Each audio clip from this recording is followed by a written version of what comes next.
harmonique de l'amour. Alors je vous retrouve aujourd'hui pour une comparaison de jeux. Ce ne sont pas des jeux qui viennent de sortir. Et je ne sais pas pourquoi, je n'avais jamais eu cette idée de faire la comparaison. Puis j'ai trouvé que c'était intéressant.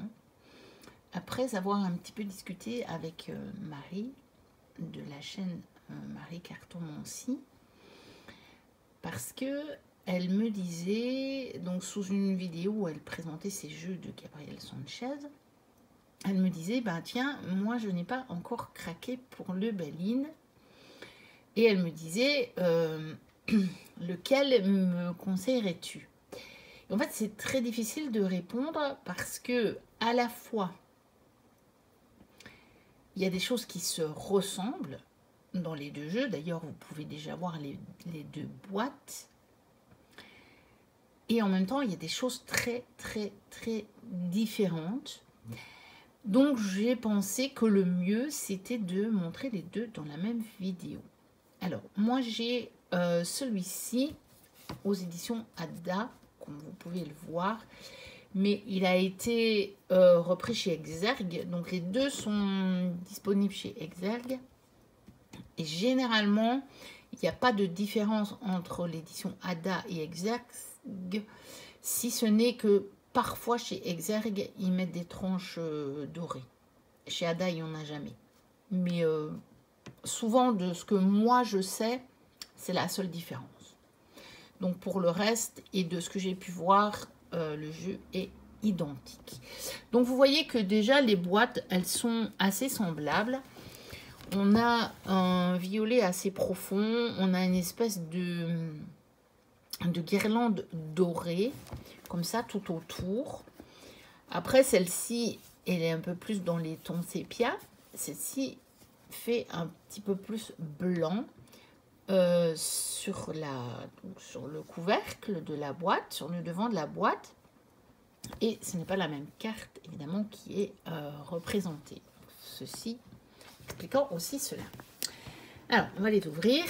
À l'intérieur, on en a une qui est totalement blanche et l'autre qui est plutôt un blanc cassé, je dirais, voire un beige. Ensuite, on a les petits livrets avec la même illustration que sur la boîte et on va s'y intéresser parce qu'il y a déjà pas mal de choses qui sont différentes. Ensuite, on a les cartes. Donc, un fond neutre pour celui-ci et voilà le dos de la boîte. Donc, chez Ada. Alors, on va enlever les cartes. Faire comme ça. Et voici le dos de la boîte de chez Exergue. Donc voilà, c'est à peu près la même chose. On a 3 cartes, on a un petit peu, on a une découverte du Bell-in. Après, ça reste un Bell-in. Ils sont assez proches de l'original, je trouve. Alors, je vais mettre ça de côté. On va d'abord regarder les livrets parce que c'est vraiment assez intéressant. Ils sont très différents. Donc, celui de chez Ada est pour moi plus simple. Je ne savais plus quel des deux c'était finalement. Alors, ici, il faut aussi savoir que celui-ci, il a été illustré par Émilie Léger. Celui-là a été illustré par Gabriel Sanchez. Parce que Gabriel, en fait, il crée des jeux et il illustre des jeux. Il fait tout, en fait. Il illustre des jeux que d'autres créent. Il illustre et crée ses propres jeux. Et ici, il a créé ce Bell-in illustré par quelqu'un d'autre. Donc, il fait tout. C'est un touche-à-tout, Gabriel.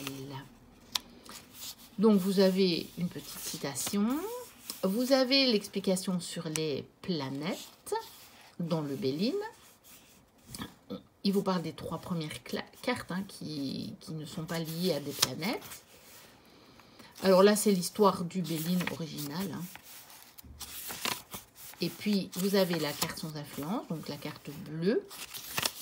Vous avez les 3 cartes sans référence planétaire, donc les clés, oui, la clé de la destinée. Donc vous voyez, vous avez un court message et des mots-clés. Est-ce que c'est bien net? Oui, je vais peut-être un peu trop vite sinon. Vous avez donc l'étoile de l'homme. Donc là, vous avez juste voilà, une petite description, puisqu'il n'y a pas vraiment de mots-clés en fait, hein, pour l'étoile de l'homme. Et puis l'étoile de la femme. Et puis, on passe aux 49 autres cartes. Donc, ici, vous avez... Donc, on a chaque fois la carte en noir et blanc, ça je ne vous l'avais pas dit. On a le titre de la carte, on a des mots-clés, et puis on a par domaine. Mais c'est plus des...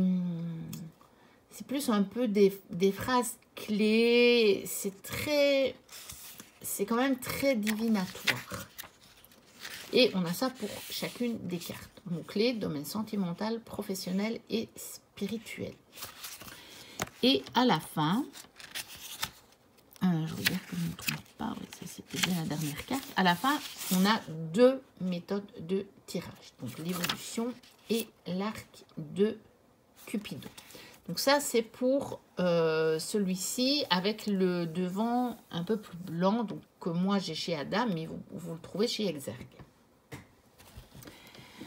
Ensuite, je vais le mettre de côté, comme ça j'aurai de la place après pour les cartes. Alors, celui-ci, donc qui n'existe à ma connaissance que chez Exergue. Donc,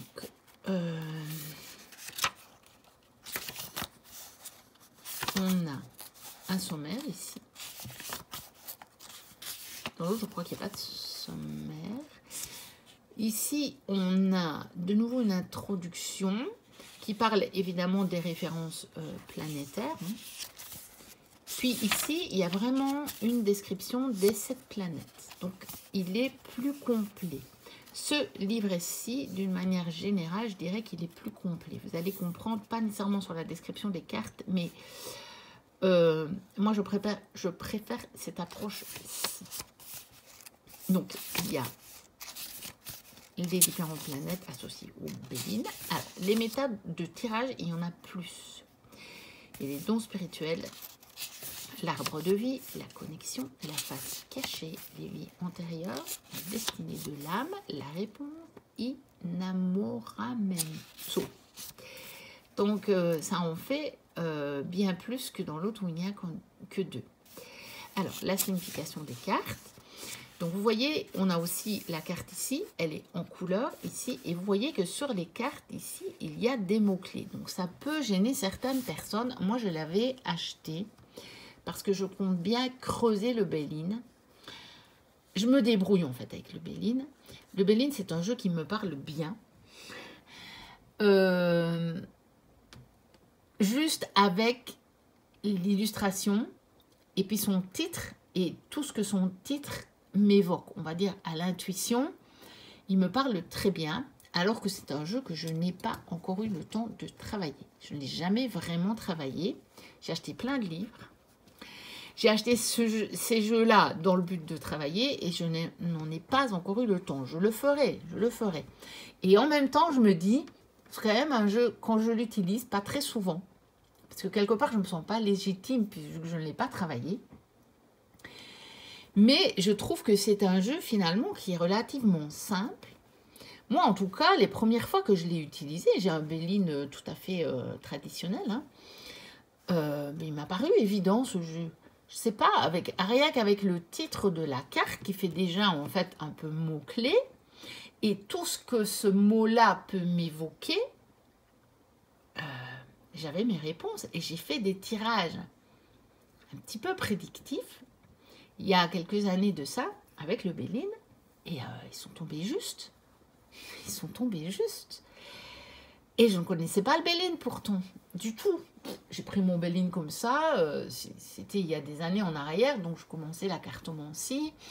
Je vais essayer, j'avais plein de choses sur le feu en même temps, on va dire. Je ne connaissais pas encore bien le tarot, mais j'en avais. J'avais un Béline, j'avais d'autres jeux classiques comme la triade. Je pense que j'avais déjà acheté l'Oracle G. Et puis j'avais d'autres jeux qui me plaisaient bien. Et puis j'avais des jeux plus développement personnel, spirituel, puisque c'est avec ça que j'ai commencé. C'est quand même ceux avec lesquels je travaille le plus. Mais je m'intéresse vraiment en fait à la cartomancie pour ce que c'est. Et même à l'histoire un petit peu de la cartomancie. Donc voilà, ça m'intéresse d'avoir des jeux qui sont quand même plus prédictifs, même si je n'en fais pas beaucoup. Juste pour connaître, savoir d'où ça vient en fait, de connaître l'origine. Donc, je continue, parce que là, je digresse sur ma façon de tirer les cartes. Enfin, là, donc vous avez des mots-clés. Et ici, vous avez plus une description, une explication de la carte, de l'essence de la carte. Et ça, j'aime bien. Puis vous avez la voix de la lumière et vous avez son message. Et vous avez ça pour toutes les cartes, je crois. Donc ça, c'est les 3 premières cartes, évidemment, donc qui n'ont pas d'influence planétaire.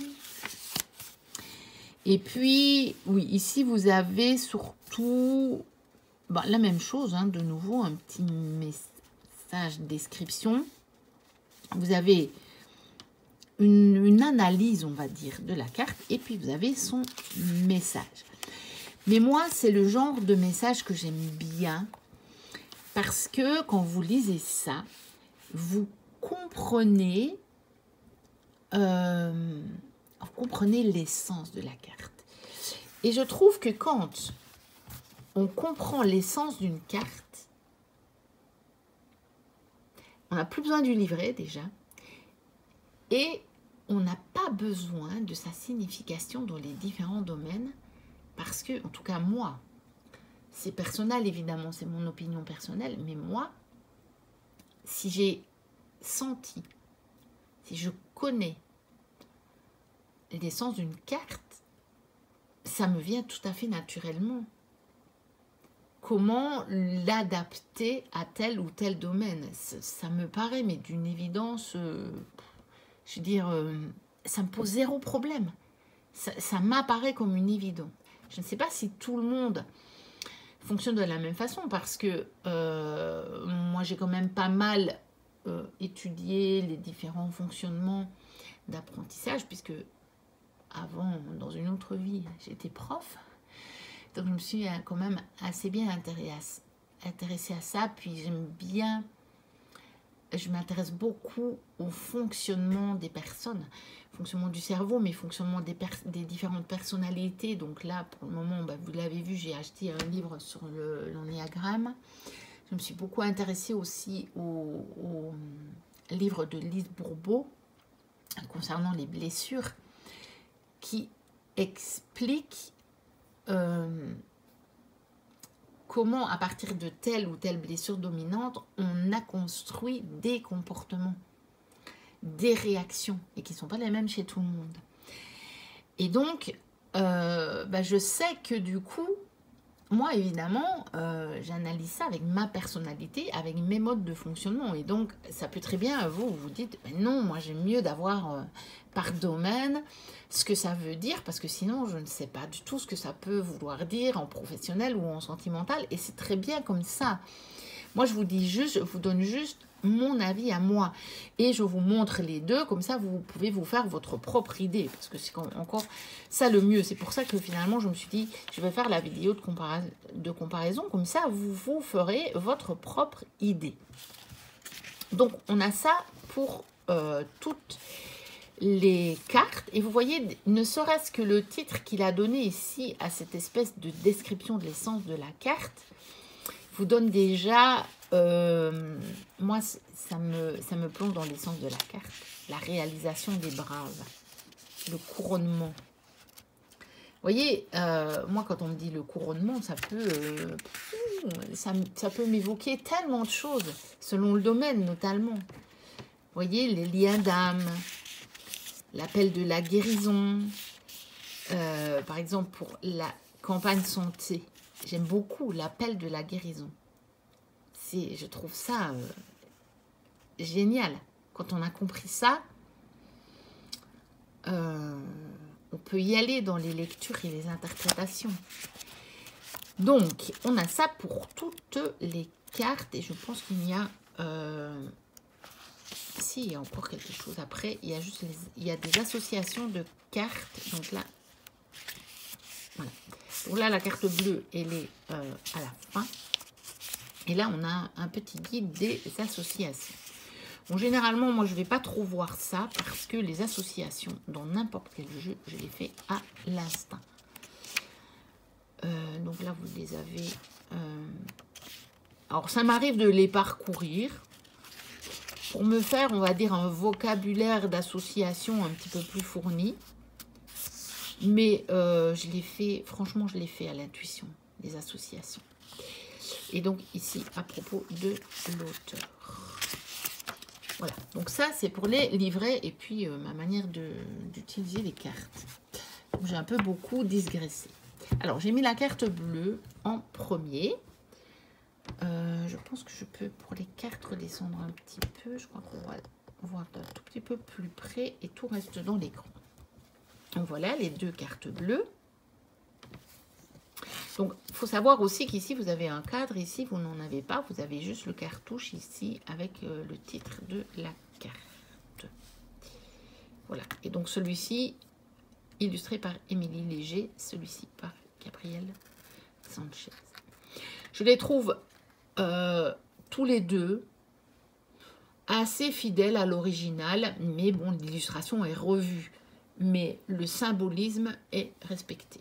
Mais sur celui-ci, voilà. Vous avez des mots-clés. Moi, généralement, les mots-clés ne me bloquent pas. Les mots-clés m'évoquent beaucoup de choses et m'aident beaucoup. Mais ça, c'est aussi, c'est personnel. Il y en a qui n'aiment pas d'avoir les mots-clés. Je vous montre les dos que je trouve très beaux. Ils sont assez semblables, mais un peu différents. Mais c'est vraiment le même style. Je les trouve très beaux tous les deux. Je ne pourrais pas choisir. Alors... l'étoile de l'homme, l'étoile de la femme,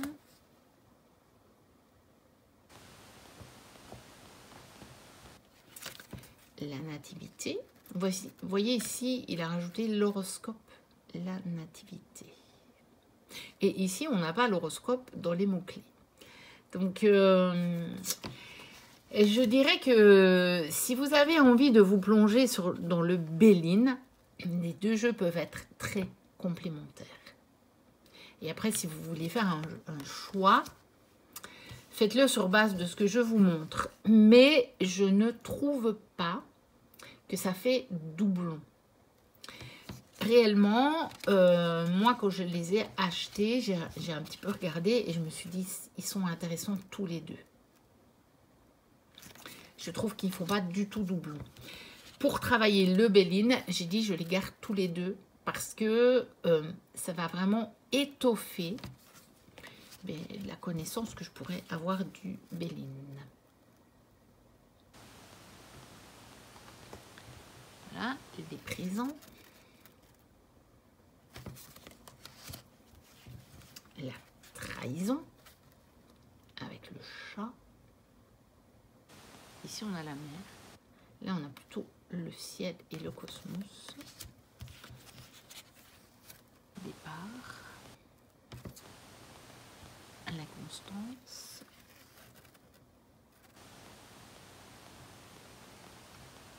La découverte. L'eau. Alors, moi, j'aime beaucoup les illustrations.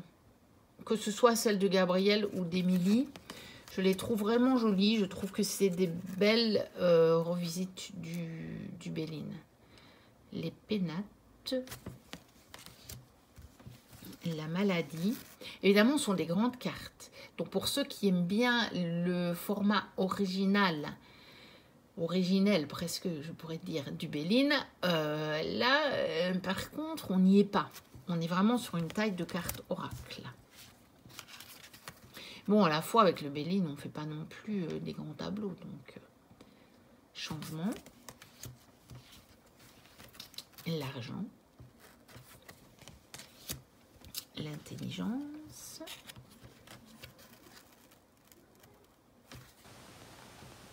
le vol, la perte, les entreprises, le trafic,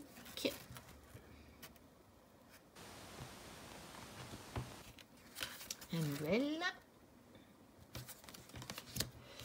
les plaisirs. Celles-là, elles sont presque semblables comme carte. La paix, on retrouve quand même bien la patte de Gabriel, évidemment. Hein. Je suppose qu'il avait donné ses instructions à Émilie pour les illustrations. L'union, la famille, l'amour,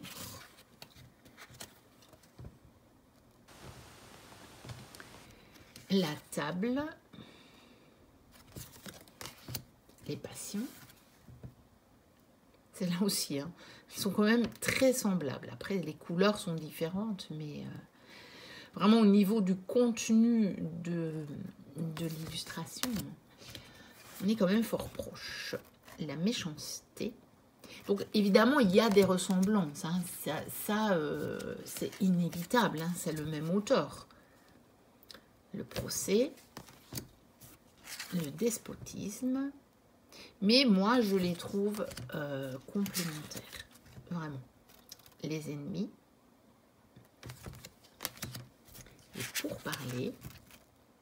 Celle-là, je les trouve très belle. Par rapport à la carte originale, je la trouve... et je les trouve vraiment très très belles. Le feu. L'accident.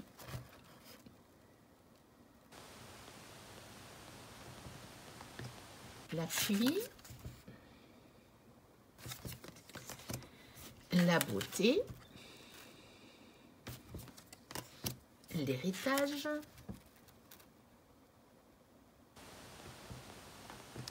La sagesse. Celle-là aussi, ça méritait une belle illustration, cette carte de la sagesse.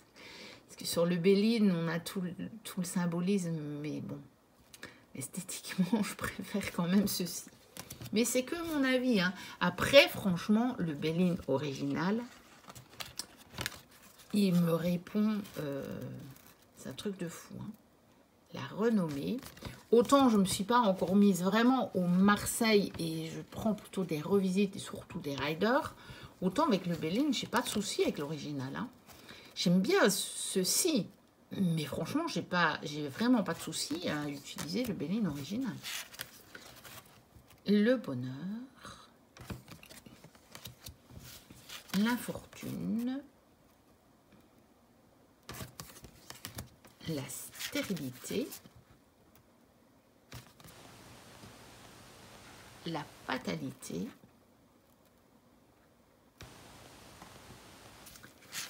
La grâce. La ruine.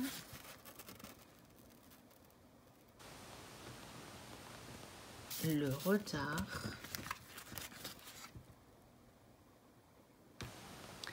Et le cloître.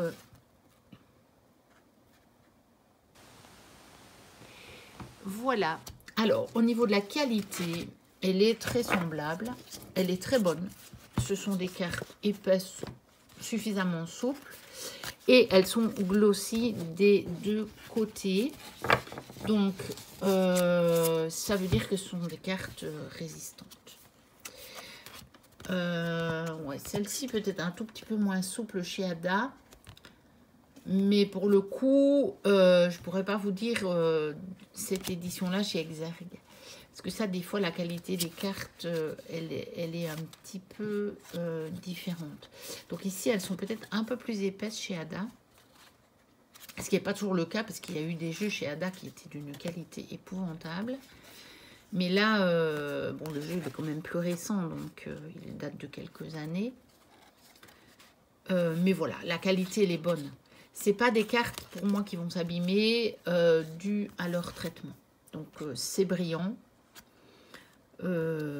C'est un peu plastifié. Après, voilà, elle ne chante pas.